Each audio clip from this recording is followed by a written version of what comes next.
बंधुतार मूल्य घनिष्ठ बंधु शंख और पिलियंक कथा कहीं बंधुता कहीं प्रेम सुंदर जार प्रापति जोगु देवता नर।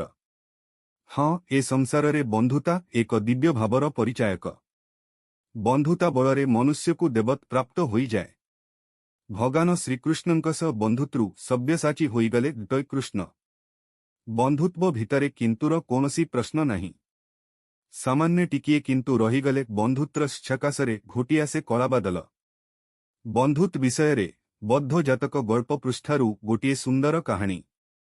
अनेक दिन तलर कथा। राजगृहरे जणे बणिक बास करुथिले, तांको नाम शंख। आउ जणे बणिक काशीनगररे बास करुथिले, नाम तांकर पिलिय। दुहे थिले घनिष्ठ बंधु। दुहिंको परिवार मध्यरे बड़ा सौहार्द्य थाए। खिया पिया दिया निया चली थाए। हेले सबुदिन काहार समान जाएना। दिने डकायत माने आसी पिलियंक सबु संपद लुटी नेले। क्रमे धार करज करी व्यवसाय चलाइबारे मध्य से सक्षम होई न पारी ऋण बोझरे बुड़ी गले। दिने पति पत्नी बसी तांको दुख विषय रे कथाबार्ता हेउछंती। एही समय रे बंधु शंख आसी पहुंचिले। से बंधु पिलियंक दुखरे दुखी होई कहिले, मु थाऊ थाऊ तुमे दुख करुछ किया? मोरो अधे संपत्ति तुम नामरे करी देउछि। तुमे भांगी न पड़ी पुणी तुमर व्यवसाय आरंभ कर। कृतज्ञता जनाई पिलिय कहिले, एही अजाचित साहाय्य पाई मु तुम पाखरे चिरर्नी रहिली। तुमे बंधु नुह, स्वयं भगवानंको अवतार। अर्थ पाई पिलिय व्यवसाय चालू करिदेले। व्यवसाय खूब भल चलिला। अल्प केई दिन मध्यरे तांकर पूर्व सौभाग्य फेरी आसिला। ठीक एही समय रे शंख दुर्भाग्यर सम्मुखीन हेले। तांको व्यवसाय चलिला नहीं। तांको संपत्ति बाड़ी सबु धीरे धीरे कमी आसी क्रमे से दांडर भिकारी होईगले। भाई कुटुंब जहाँ पाखरे हाथ पातिले, तांकु नास्ती बाणी सुनिबाकु मिलिला। एमिति परिस्थिति रे दिने तांको पत्नी कहिले, चालो जिबा तुम अंतरंग बंधुंको पाखकु।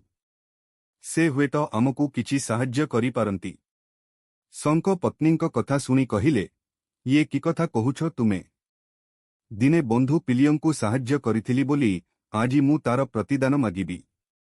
दानकु कौन पुनः मगा जाइपारे? ए पाप कार्य मु तो करि पारिबी नहीं। हो कहुछ जदि चालो जिबा। किंतु तांकु किछि मागिबा नहीं, केवल तांको आतिथ्य ग्रहण करिबा।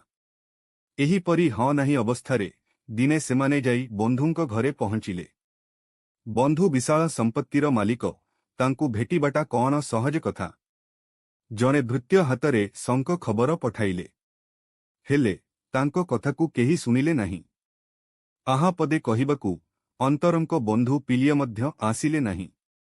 मन दुखरे सेमाने फेरी आसिले।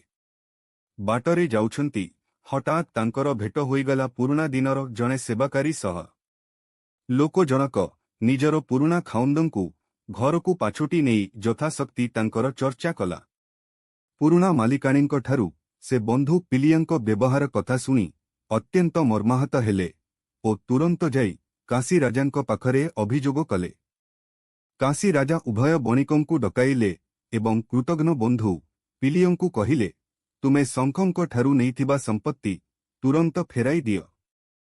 शंख कांदी कांदी हाथ जोड़ी कहिले, महाराज मु दान देइथिबा संपत्तिकु फेराई आनिबा पाई बंधुंको पाखकु जाई नथिली, केवल आहा पदे सुनिबाकु जाइथिली। किंतु मो दुर्भाग्य सेतक मध हेला नहीं। राजा कहिले, तुमे सेही संपत्ति ग्रहण करि न पार। मात्र एपरी कृतघ्न लोक पाखरे ताहा रही पारिबो नहीं। एहाकु बाज्याप्त करी दुखी रंकींको मध्यरे बांटी दियाजिबो। एपरी व्यक्ति केवल बंधुद्रोही नुहंती, देशद्रोही एवं राजद्रोही मध्य। जिए बंधुतार मूल्य बुझे नहीं, ताकु दंड देबा ही मोर कर्तव्य। जिए विपदरे पड़िथिबा बंधुंकु साहाय्य करे नहीं, पूर्व उपकार पासोरी दिए, सिए पुणी केउ बंधुरे गणा। बंधुत्र संज्ञा निर्णय करी परा शास्त्ररे सेपाई कुहा जाइछि। उत्सवे व्यसने चैव दुर्भिक्षे राष्ट्र विप्लवे राजद्रे श्मशाने च तिष्ठति स बान्धव।